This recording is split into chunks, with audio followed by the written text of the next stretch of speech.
raíces de tradición.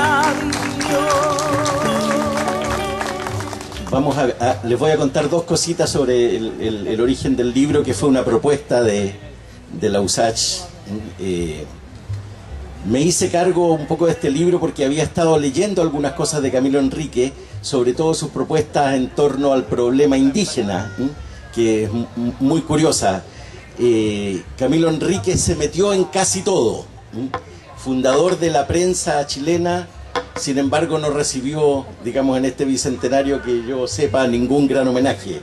He buscado por ahí la plaza Camilo Enríquez y todavía no la encuentro. Creo que por ahí lo tienen paradito en alguna parte, pero se entiende cuando uno comienza a leerlo y se da cuenta, digamos, de sus posturas radicales, tremendamente pasadas para la punta, diríamos, en torno a lo que fue la creación de la nación chilena, y sobre todo su enemistad con ciertas familias. Yo no había leído algunas de las cosas que él había escrito en Argentina y que son absolutamente fantásticas en cuanto al diagnóstico que él hace de lo que era nuestra clase fundadora. Les muestro un poquitito de lo que dice, por ejemplo, en un informe que escribe para los argentinos sobre la derrota en Rancagua, y habla de la población de Chile, y dice: la población de Chile se divide en dos clases, en nobles y plebeyos. Aquellos son en general hacendados y todos entre sí parientes. No ha cambiado mucho. Los plebeyos, por vivir precisamente en las posesiones de los nobles, por ser jornaleros y paniaguados suyos, están sujetos a una total dependencia de aquellos, la cual verdaderamente es servidumbre. Casi ninguno de los nobles tuvo educación. Parece que unos pocos recibieron en el seminario y conventos una instrucción monacal. Exceptuando como 6 de ellos, nadie entiende los libros franceses, ninguno los ingleses. Así pues, las obras filosóficas liberales les eran tan desconocidas como la geografía y las matemáticas.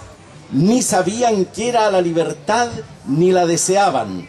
Mayor era aún la ignorancia de la plebe, y como ella ha permanecido, fue imposible sacarla de su letargo. Y sigue con este diagnóstico que de pronto suena cercano, digamos, a nuestros días.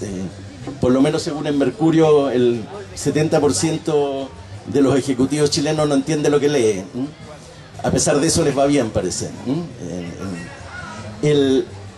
La otra dimensión, digamos, además de esa dimensión tremendamente crítica en torno a la clase dirigente, son las que tienen que ver con las alianzas de Fray Camilo. Yo no entiendo por qué a la larga no se le ha perdonado. Él fue carrerista, básicamente Carrera le ofreció, ¿no es cierto?, el trabajo como editor y le compró la prensa para que saliera La Aurora de Chile. Eso no se lo perdonaron, digamos. Estuvo mucho tiempo en el exilio en Buenos Aires, donde terminó de estudiar. Sí, por primera vez al Víctor Jara, y fue el primer Víctor Jara que conocí, que era un hombre de teatro. Y un hombre de teatro además del cual todo el mundo hablaba, digamos, como la gran promesa como director de teatro. Después, con ocasión de ser yo un estudiante de la Universidad Técnica del Estado y un fanático de la música, y estábamos empezando por ahí por los patios de la universidad con el conjunto Inti Illimani, que no se llamaba tampoco así, conocí al Víctor Jara cantante y me deslumbró en un concierto que dio en la universidad. Me deslumbró porque en ese tiempo estábamos nosotros, éramos una especie de talibanes, así. Yo de repente veo la foto de Al Qaeda y todo, y nos parecíamos hasta físicamente.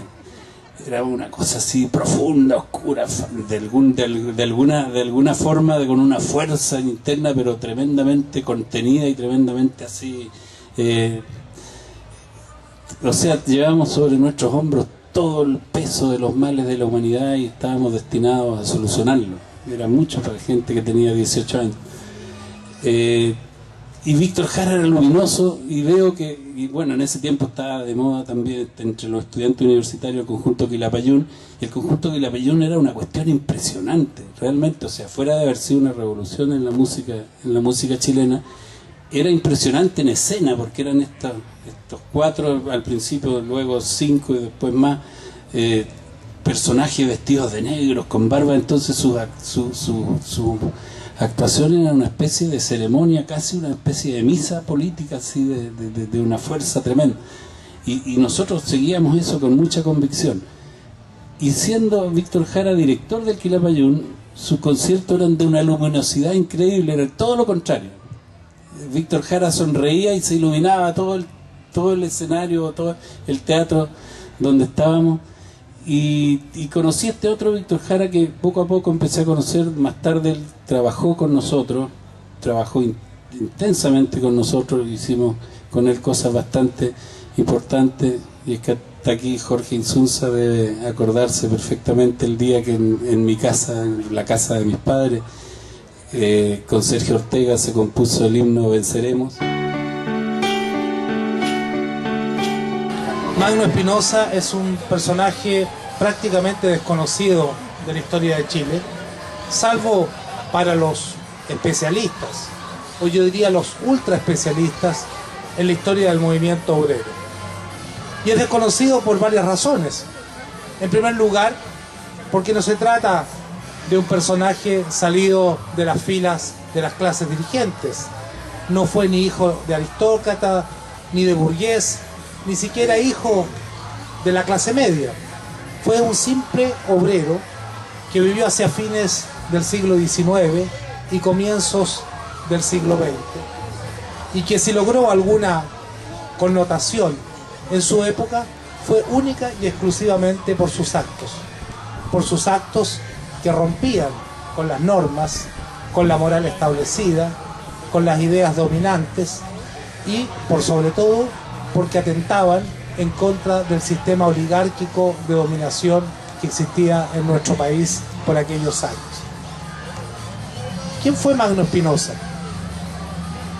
De él en realidad sabemos poca cosa, y al leer el libro, quienes busquen muchos detalles de su vida personal probablemente sufrirán una pequeña desilusión, porque por mucho que hemos investigado acerca de sus orígenes familiares, por ejemplo, acerca de su familia, de sus padres, de su formación inicial, no tenemos muchos datos. Ni siquiera sabemos la fecha exacta de su nacimiento. Pero, por lo que pude encontrar hurgueteando las actas de un proceso judicial que se siguió en contra de él por ahí por 1898, entre los varios procesos, persecuciones y carcelazos que sufrió este personaje, podemos deducir que habría nacido en torno a 1875, porque entonces, cuando fue juzgado por primera vez en 1898, tenía, según lo dicen las actas del proceso, 23 años. De modo que deducimos su edad simplemente a través de una fuente indirecta. Magno Espinosa, como decía, fue un simple obrero mecánico, casado con una trabajadora como él, Carmen Herrera, modista, con la cual tuvo varios hijos, y que se destacó en las lides sociales y políticas de la época, porque además de ser un connotado dirigente obrero, por ejemplo, de los trabajadores de la maestranza del ferrocarril en Valparaíso, de ser uno de los principales incitadores y dirigentes de la gran huelga portuaria y marítima que se desarrolló en la misma ciudad en 1903, después de haber dirigido varios movimientos obreros.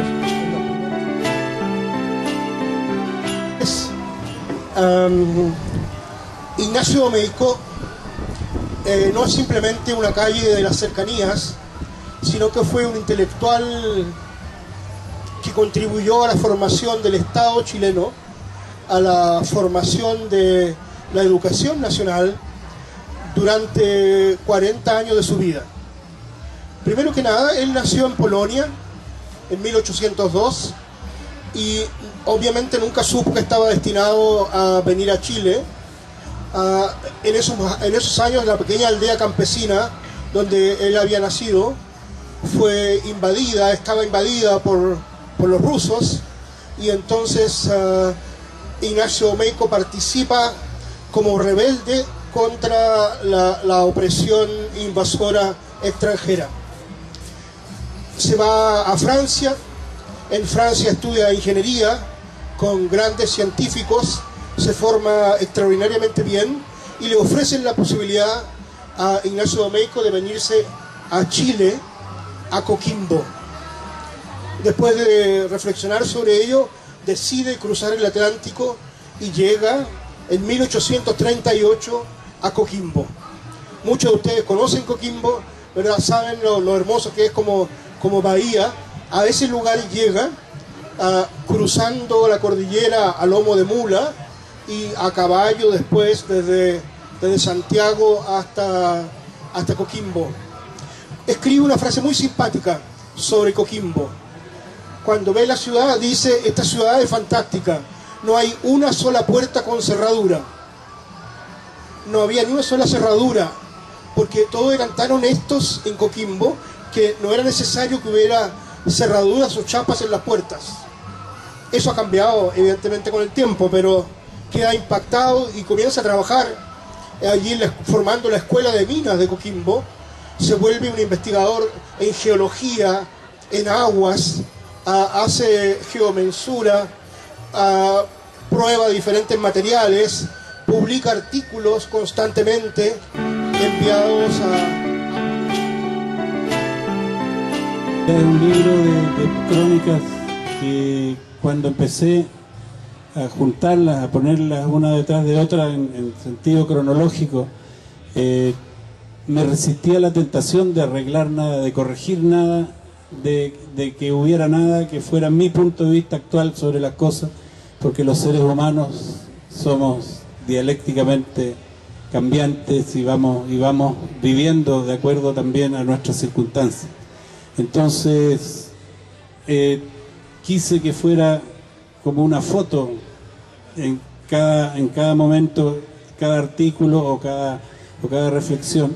Y es curioso porque al final se recorren 20 años, estos tan mentados 20 años de nuestro país, y de alguna manera este libro se transforma en una crónica muy personal de por qué, así como a la justicia chilena todos sabemos que le faltó valentía moral o le sobró cobardía moral para defender a los chilenos durante la dictadura, creo que lo que emerge fundamentalmente de estas notas, de estos escritos durante 20 años, es cómo a la Concertación le faltó valentía política o le sobró cobardía política para llevar adelante las transformaciones que podría haber llevado adelante. Transformaciones que le prometió al país y que por las razones que sean terminó traicionando en lo fundamental, digamos.